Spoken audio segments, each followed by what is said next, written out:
When I was first getting into management, I had a trusted mentor give me some great advice, and I'm going to share it with you now. That advice was this: management is not a popularity contest. He said, John, don't go into it hoping to be loved and admired.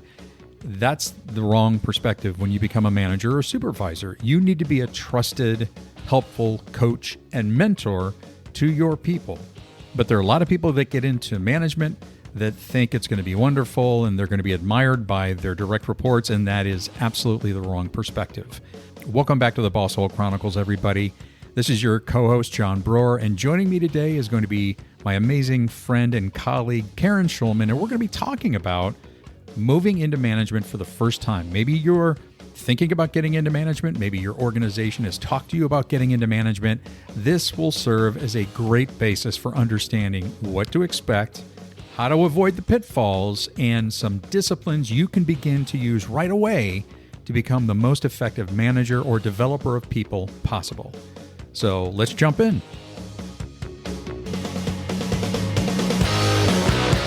The Bosshole Chronicles are brought to you by real.good.ventures, a talent optimization firm helping organizations diagnose their most critical people and execution issues with world-class analytics. Make sure to check out all the resources in the show notes and be sure to follow us and share your feedback. Enjoy today's episode. As always, Karen, it is good to have you back on the Bosshole Chronicles. Welcome. Thank you very much. It's excellent to be back. I'm excited for our topic today. Oh, yeah. This is a good one. And actually, it's kind of surprising. We've been doing this for 3.5 years, and we finally are having this conversation. And today's topic is, are you ready to become a manager? We've been talking about, for the last couple of years, reinventing the manager. Go back and listen to a lot of the Bosshole Chronicles. You will hear a lot of topics, a lot of subject matter expert episodes, our roundtables about reinventing the manager. This year, we are really kicking off the idea of reinventing the workplace. So we really wanted to speak to those individual contributors out there that are thinking about getting into management, or maybe are being asked to get into management or being a supervisor, and just making sure you're heading into it with your eyes open. Because I think, Karen, and you and I could probably share, this is where we'll start off. We can share a little bit about our own management experiences. And I know what I did wrong, and I'm happy to share that in a second. But Karen, tell us about your foray, if you will, into the world of being a manager. Yeah, I was thrown into it, as I was describing to John a little earlier today. Basically, I was made a supervisor in an area where I really was kind of somewhat new to it, but I might have been the most seasoned one on the team, and didn't really get any training at all, and didn't really know how to manage people, and had a couple of very tough people to manage.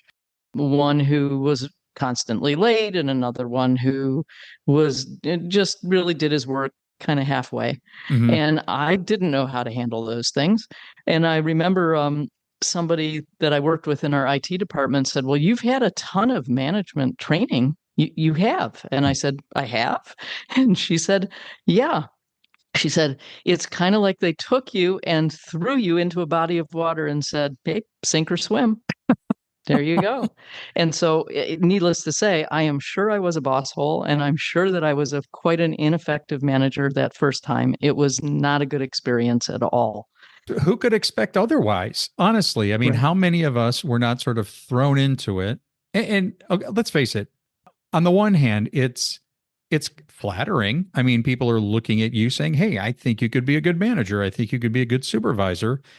But just being thrown into the deep end and not getting any kind of a training, that is, I mean, how could that not be disastrous, at least in some degree? So that was your first management experience, that was my right? First. Okay, so there was another one, correct?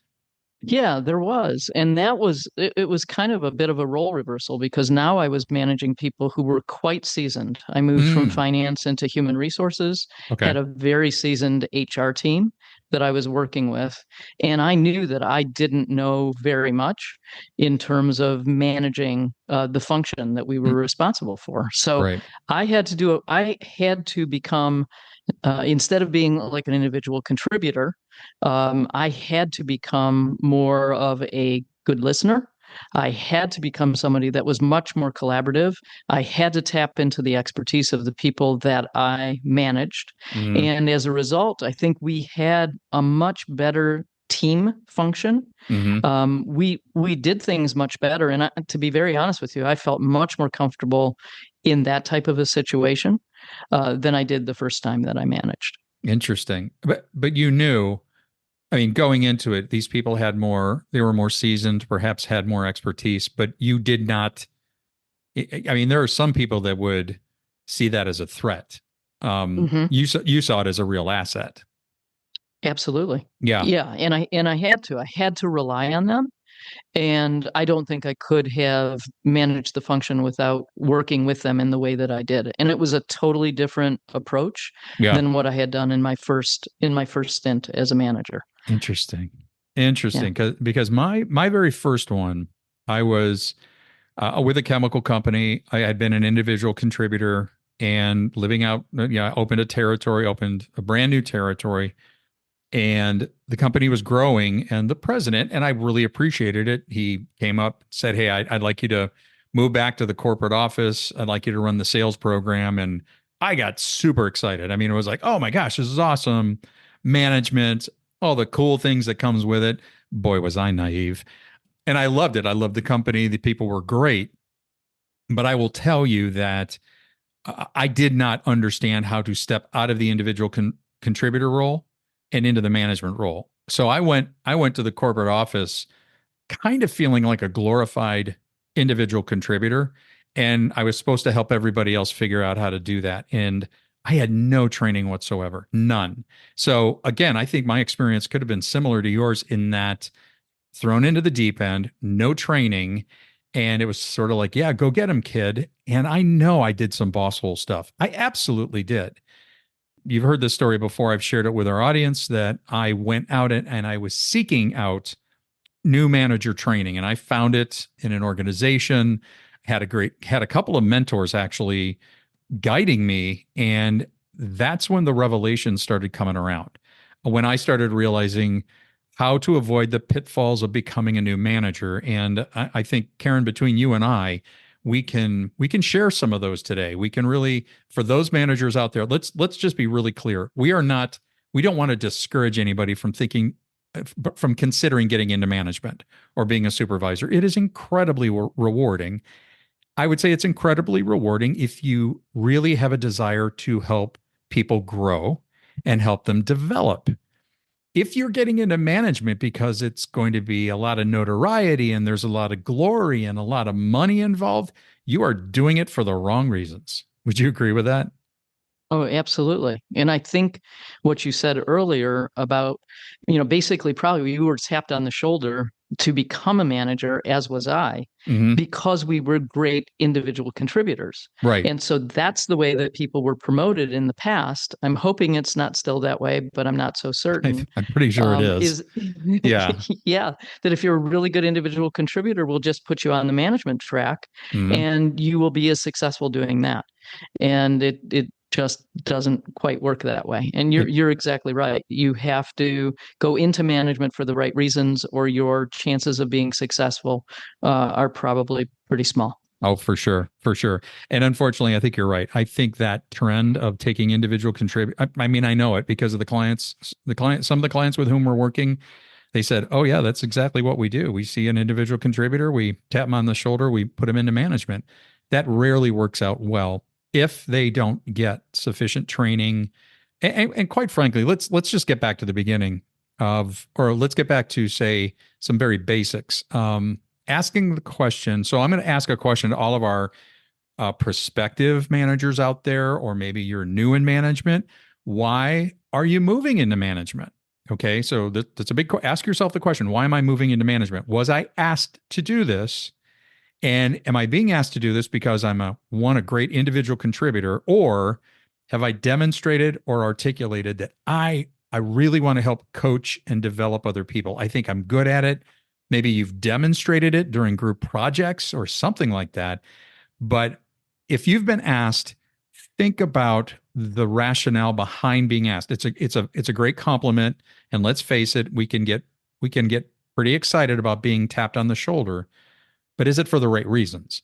And so organizations, if they're doing it because you're a great individual contributor, you may want to tap the brakes a little bit and do a little bit of self-reflection and saying, am I willing to step away from being an individual contributor and now devote myself to the development of other people?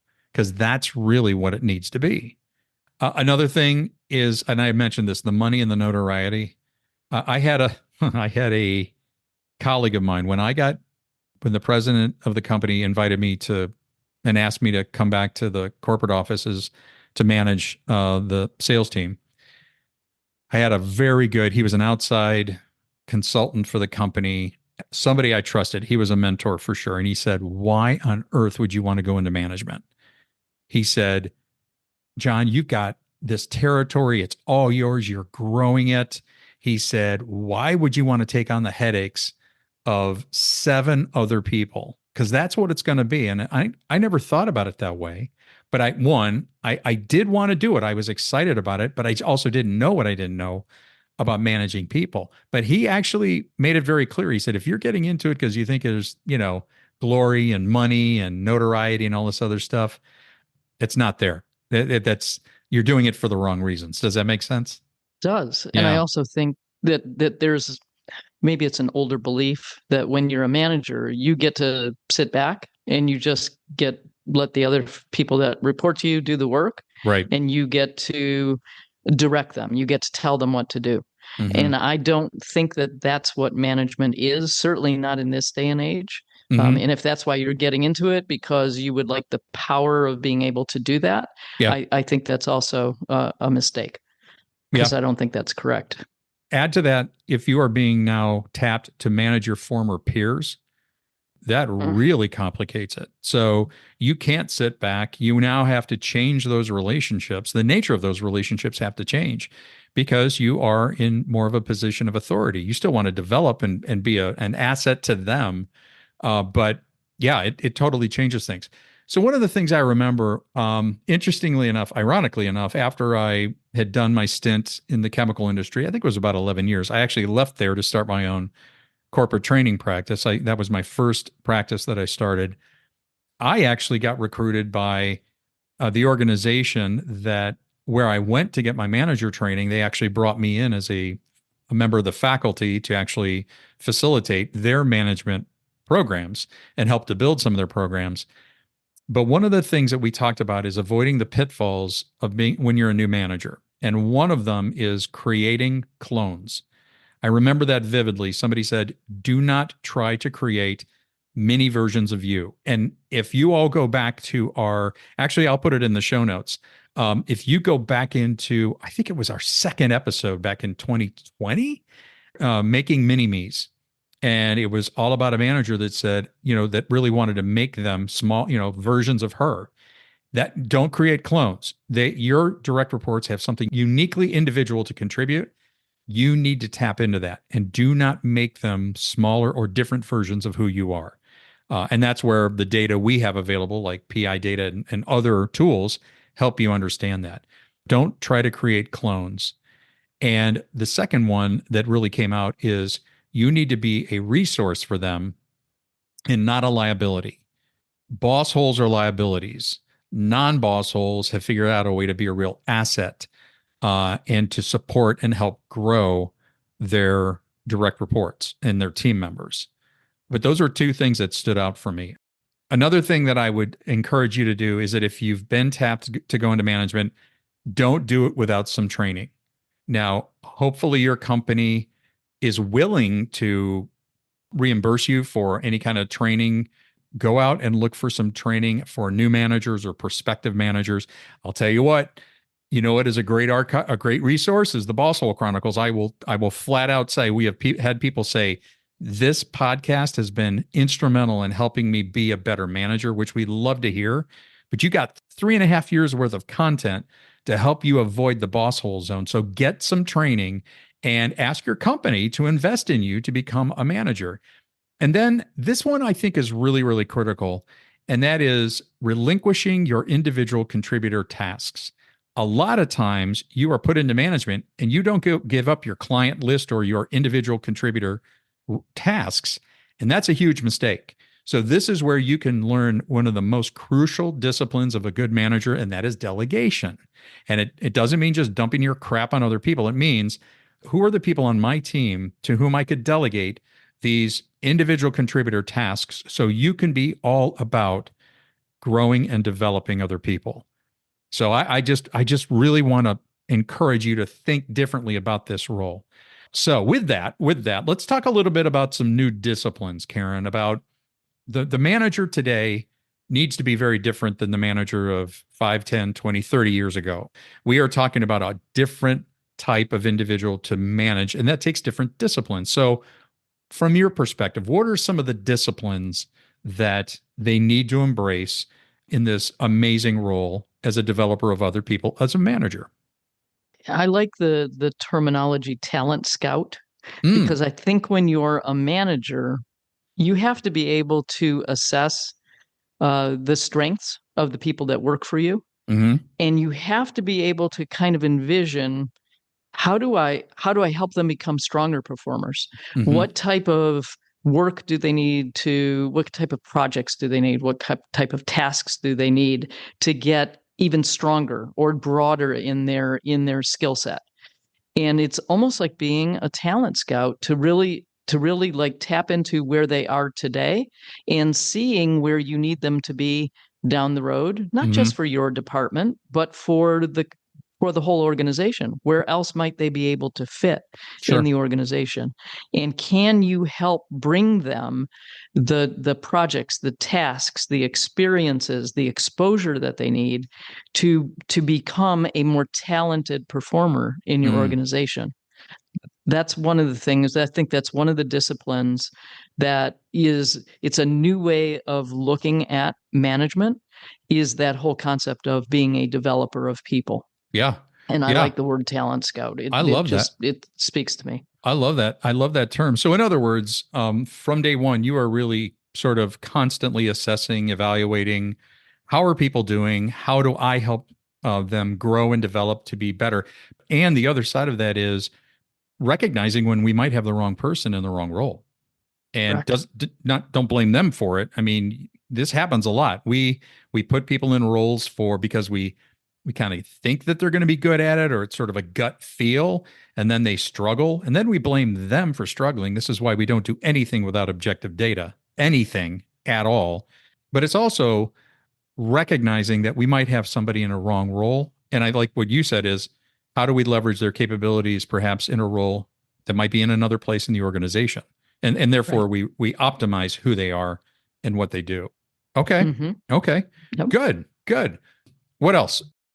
Well, what I'm thinking of is probably the same thing that you're thinking of, the whole concept of being a coach and a mentor. And I know Yeah. you wanna talk about that, so I'll turn it back to you. Oh, I think that is when when we think about reinventing the role of the manager and what a manager is. I think a manager is a coach today. Actually, historically, all great managers forever were actually more coaches and mentors than they were Yeah. command and control authoritarian Right. taskmasters. You know, the old command and control methodology that is dying. We can't completely abandon command and control, which is, the whole stoplight intersection. But the idea of trust and autonomy and how it is part of the repertoire of a good coach and mentor, trust and autonomy in their people, I think that gets back to what you're talking about. If I'm a good talent scout and I know I have optimized job fit and team fit and I have the right people in the right roles, then I can afford to extend trust and autonomy because they're going to do their jobs, and I can focus on how do I help them do their jobs more effectively as a coach. That's why I go back to the idea of, if you are also an individual contributor, if you still are doing your individual contributor stuff and adding on to that, or being asked to add on to that management responsibilities, those are two totally different worlds. It cannot be done effectively. That's why, don't let the mistake be made that you are still maintaining individual contributor types of responsibilities dedicate yourself to being that talent scout and developing and coaching your folks. By the way, I just want to point out this will also be in the show notes. A few months ago, Karen and I did an episode called Bosshole or Tormentor, because the word mentor is in the word tormentor. I'm going to put that in there too, because that's a really helpful message for people that are new into management or thinking about it. You never want to be a bosshole or a tormentor. Coach and mentor is the direction you want to go. I think one of the keys that I learned in management, and it was later in my career, that it's so important when you have people coming into the workplace these days. They bring their whole person. They are bringing Right. not just their talents and their skills and their ability to work and to have relationships with people at work and get the work done. They also are bringing whatever's going on in their lives, probably outside of work as well. And Absolutely. so you as a manager, you are managing truly the whole person. Mm. And that is different. When I started managing whatever's going on in people's personal lives, very seldom did you know what that was. They kind of kept it to themselves. Yeah. And you basically dealt with the person that was the work person. I think it's very different these days. And one of the things that I learned later in my career is that it is very important, even though you don't necessarily, too much information. I don't know. I don't want to know what's going on in people's personal lives. Right. I think you have to, because one of the keys, I think, to being an effective manager these days is to let people know that you care about them as human beings. Mm-hmm. If people know that you, as their manager, care about them as a human being, it makes all the difference in the world. It Yeah. makes your job as a manager much, much, much easier. Yeah. And so that does mean, yeah, you're going to have to hear some of the things that are going on in their personal lives, and maybe just listening is Yeah. all you need to do. You don't necessarily have to give advice or know how to handle certain things. Sometimes people just need an ear, somebody to talk to. I know from the best managers that I've worked for, and they're few, but the ones that I really would have run through brick walls for were the ones that I knew cared about me as a human being Mm-hmm. and would have my back no matter what. Yeah. And I think that is so important to be a good manager in any organization. I love that, Karen. You have to know that the whole person is showing up. So this again goes back to the old model that is, should be dead and gone of, hey, that personal stuff you keep at the door. You walk in here, the personal stuff stays outside. That's just an antiquated. You can't do that. That then, in other words, I'm going to borrow this from somebody that's coming up on the podcast in the next several weeks. Kamini Wood is her name, and she talks about we want to focus on human beings, not human doings. I love that. And It's you are true. talking about that. Yes, these are human beings. That is absolutely so true.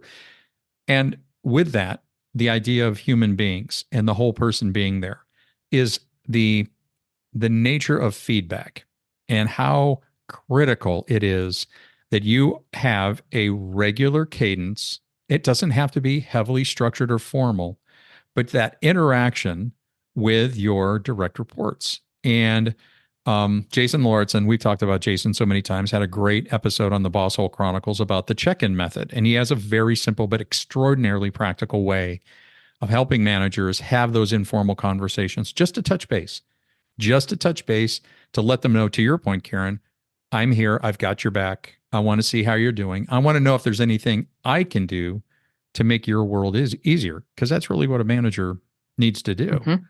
All too often, managers get into their role thinking, I have to give feedback. And you do sometimes. But I think what you are, and you just said it, you need to listen. You don't need to solve. And at the same time, you want to be getting feedback from them. What are the things that I'm doing that are helping you the most? What are the things that I'm doing that could be hindering you that I need to change? Which means getting your ego out of the way, doesn't it? Oh, for sure. Yeah. Yeah, it serves no purpose, and it No. really does get in the way. Yeah. Yeah. Absolutely. Absolutely. I would be remiss, Karen, if and I just love this. There's so many facets to this. And once again, I want to let you know that we're all in favor of people that want to get into management and be a supervisor. because you want to develop people. You have a real heart and a real passion for it, and you have a skill set for it. But none of this is easy to do if you are trying to do it without data. Okay. Everybody knows, I mean, at Real Good Ventures, everything we do and how we equip our clients is based on objective data. Because if you are doing this work as a manager or supervisor and you are just doing it from a gut feel or you are guessing about it, you will fail. I'm going to say it right there. You will fail. You will not be the kind of manager that you could be if you were armed with objective data. By the way, objective data about yourself as well as the people in around you in your sphere. And go in the show notes, because in our show notes we always make it available to take take our behavioral assessment and find out what your reference profile is, what your leadership DNA is. Go do that and understand, your superpowers, but also that kryptonite, the things you're bringing to a relationship that can either build it up or actually, diminish it. But objective data, I cannot stress enough how that needs to be the new way of work and how we reinvent the workplace and reinvent the manager. Well, that gets us out of the mini me, No, creating a yeah, team of just mini me's, yeah, because what is the easiest thing for you to do as a manager? Just hmm, manage people the way you like to be managed. That doesn't work for right, everybody. If you got right, people that are wired just like you, great. It's probably going to be fabulous. But your hmm, chances of having a whole team like that are probably between slim and none. yeah, And so I often say now, if I had the analytical data, the people data, when hmm, I was a manager, I would have been a much more effective manager. Even in that first stint where I didn't have a lot of training, I right, would have been better at it because it would have at least given me some ideas on what I needed to do differently to match the needs of the people that reported to me. right, But I didn't have that. It would have made my life a lot easier. So yeah, I totally agree with you. I think that yeah, especially for new managers to have the data. yeah. Oh, for sure. There are so many ways to step into a management role and be more effective. I mean, I was blessed with some great mentors. I also had some boss holes. I mean, I made boss hole mistakes. I worked for some boss holes who helped me understand what I didn't want to do.